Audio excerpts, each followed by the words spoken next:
Now, if you're sad like me and always watch to the very last frame of a film, because sometimes there's something funny at the end, isn't there?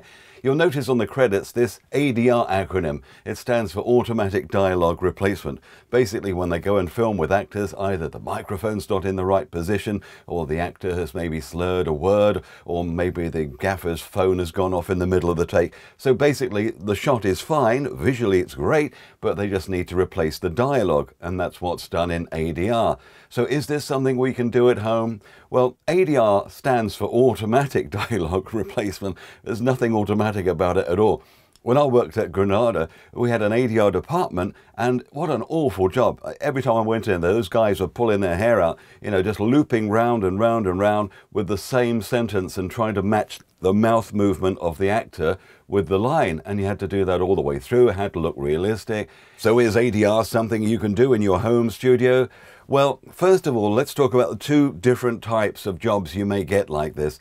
First of all, if a client comes to you and says, we've got this film, it's not in English, there is a presenter on screen there, can you dub, lip sync your English to them? No.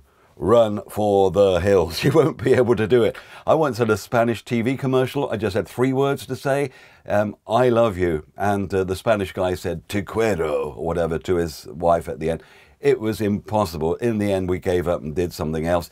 But, it's very, very hard to do unless you have the full dubbing facilities with the loop and all that kind of nonsense. So I wouldn't touch any of that. However, if you've got overlay, that's different. That's where, for example, you've got a documentary with an English narrator, and then there are various people in it being interviewed who are not English, and they speak in their own native language. For example, there could be a documentary about oil rigs or something, and then the narrator says, we spoke to a German professor about what he thought about oil rigs. And then he would pop up on screen and say, meiner Meinung nach haben wir echte Probleme mit dem Ölplattformen, or whatever. And then they dip him down, and then you come over the top of it. So basically, it's obviously not going to be lip sync.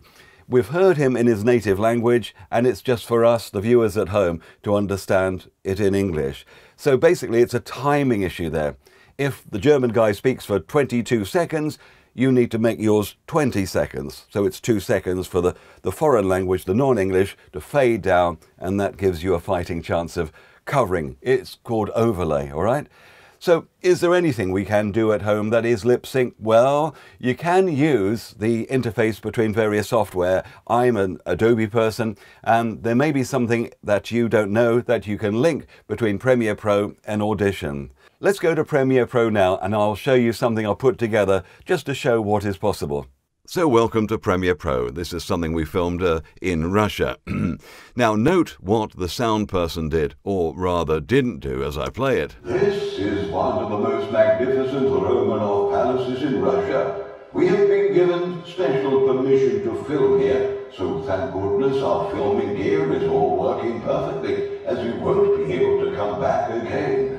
Well, as you noticed, everyone in the crew was so busy looking at the wonderful palace, they didn't notice the presenter's microphone was dangling off, and it sounds flippin' awful. So, what can they do? They can't go back to the palace, but there is a way of doing it. You know the words that were said by the presenter.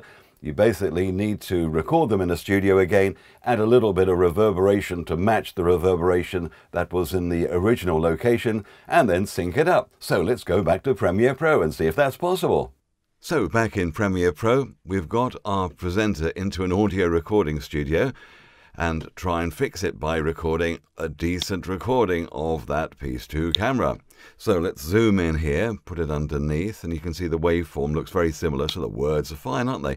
Surely all you've got to do is match up that first word, the rest of it will be fine. So look, we've muted here the original recording, that was rubbish, and so we're going to play the original picture plus the new recording. It's bound to be fine, isn't it? This is one of the most magnificent Romanov palaces in Russia. We have been given special permission to... And it doesn't sound good at all, because obviously the mouth isn't synced up to the second better recording. But there is a way of doing it, and you can do it by linking Premiere Pro to Audition and then taking it back to Premiere Pro again. And we've still got the original bad sound there and the good sound underneath, and playing both together with them both unmuted. This is one of the most magnificent... Sounds flippin' awful, isn't it? So let's see if Audition can help us out there. You go up to Edit, and then Edit in Adobe Audition, Clip or Sequence. No, the whole sequence, please. Click that. It asks us where we want to keep it. So that's absolutely fine. Entire sequence, send through dynamic link. Just forget the other ones. You don't need to worry about that. And here it's opened in Audition, and it's even got your video reference down here. And maybe you didn't even know Audition had this facility. Okay, look, here are 2 tracks. That's the one that didn't work. It was awful. And that's the one we recorded in the studio. So basically, you select them both together, you right-click on it, and you go Automatic Speech Alignment. And it should cleverly work it out. As long as you haven't changed any words, it should be fine. Now, you've got various choices here. Balanced alignment and stretching is usually the best. If you go for tightest alignment, it can sort of stretch it and put some nasty artifacts and things on. Smoothest doesn't really do much to me. So we're going to go for balance there, and we want to add aligned clip to new track, all right? By the way, you may click that if it's noisy. I may try that in a second, but I'll just try it without to begin with. Here we go. And it's done it. It's created a new track. You'll see here it's got a track here that's called Aligned. So what we need to do is scrub it back there. We'll mute the one that was good in the studio but may not be aligned, well, wasn't aligned, and the original rubbish sound. And now we'll play it and look at the video, see what we get. This is one of the most magnificent Romanov palaces in Russia. We have been given special permission to film here, so thank goodness our filming gear is all working perfectly, as we won't be able to come back again. Well, that saved a lot of time, hasn't it? So you could have done it simply in Premiere Pro by cutting up every little flipping word and playing around with it, and you'll be hours, you know? But this is a very useful tool. Well, I hope you found that interesting and useful. More tips and training courses on the work of the professional voiceover at www.voiceovermasterclass.com. Have a great day. Bye.